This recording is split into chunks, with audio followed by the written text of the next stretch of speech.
Et je profite à rappeler, puisqu'on en parle des Shubha, concernant ce sujet.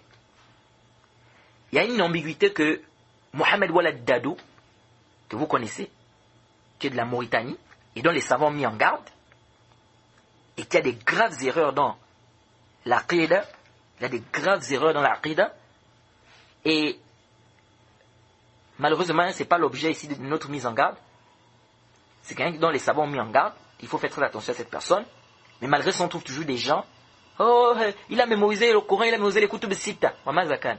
Et après, il y a quoi? Ça sert à quoi d'avoir mémorisé les Kutub Sitta avec le Coran lorsque tu ne suis pas le manhaj des Salaf? Comme le dit le Cheikh Fawzan, Hafizahullah, lorsqu'il a fait le Sharh de Nawafid de l'Islam, il dit quoi? Il dit combien de personnes ont mémorisé mais ils ne comprennent pas ce qu'ils ont mémorisé. Et le prophète était clair dans le Sahih Bukhari, le hadith de Muawiyah, il dit quoi? Man yuridillahu bihi khayran yufaqihu fid din. Celui à qui Allah veut du bien, lui donne la compréhension de la religion. Il n'a pas dit, non, il lui donne la mémorisation. Non. Il lui donne la compréhension de la religion. C'est pourquoi le Cheikh Abdelaziz bin Baz, lorsqu'il a fait le ta'liq de ce hadith, il dit, si quelqu'un n'a pas bien compris sa religion, ça veut dire qu'Allah ne lui veut pas du bien. Nous disons, oui, il faut mémoriser. C'est bien de mémoriser. Mais il faut associer cela à la bonne compréhension. Si on fait mémoriser un petit enfant aujourd'hui le Coran avec le Sahih Bukhari, un enfant de 8 ans ou bien de 9 ans, ça veut dire qu'il est devenu savant, qu'il a compris sa religion? Non. Donc il faut faire très attention. Alors, Mohamed Walad Dado, il apporte une ambiguïté, il dit quoi? Il dit il n'y a pas de mal, lorsque l'anniversaire du prophète arrive, qu'on lise la biographie du prophète, qu'on explique aux gens sa vie. Il n'y a pas de mal. Il dit pourquoi? Regardez la shubha, regardez l'ambiguïté. Il fait l'analogie, il dit lorsque le ramadan arrive par exemple, ne lisons-nous pas les ahkam du siyam? Est-ce qu'on ne lit pas le chapitre du jeûne lorsque le mois du ramadan arrive?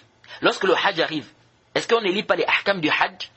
On ne lit pas les sentences du hajj, ou bien on ne lit pas le livre du hajj?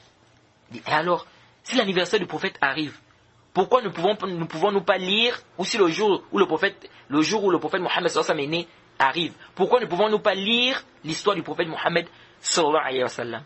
Regardez l'ambiguïté que Mohamed Walad Dado apporte. Ils ont haza qiyasun fasid. Il a donné cette shubha là, c'est-à-dire cette ambiguïté. On lui a posé la question dans une de ses vidéos, n'est-ce pas? Oui, il faisait des fatawa, on lui a posé la question et c'est comme ça qu'il a répondu. Nous disons haza qiyasun fasid. Nous disons que cette analogie-là est nulle et non avenue. Pourquoi? Car pendant le mois du Ramadan, il est obligatoire pour nous de jeûner. Et comme ce n'est pas permis d'adorer Allah subhanahu wa ta'ala dans l'ignorance, c'est pourquoi on doit apprendre les ahkam du siyam. L'imam Bukhari a mis dans son sahih, Bab al-ilmu qabla al-qawli wal-amal. Chapitre, la science avant la parole et la pratique. La connaissance avant la parole et la pratique. On doit apprendre avant de pratiquer, avant de parler. Le hajj, c'est la même chose. C'est obligatoire pour toi, par exemple, de faire le hajj. Mais c'est normal, tu dois connaître les sentences, tu dois savoir comment tu dois faire le hajj. On ouvre les livres qui parlent du hajj. Mais maintenant, l'anniversaire du prophète Mohammed sallallahu alayhi wa sallam, qu'est-ce qui est obligatoire pour nous ce jour-là? Pour qu'on nous dise que non, il faut lire la biographie du prophète Mohammed sallallahu alayhi wa sallam. Dites-nous qu'est-ce qui est obligatoire ce jour-là pour nous, pour qu'on lise la biographie du prophète Mohammed sallallahu alayhi wa sallam.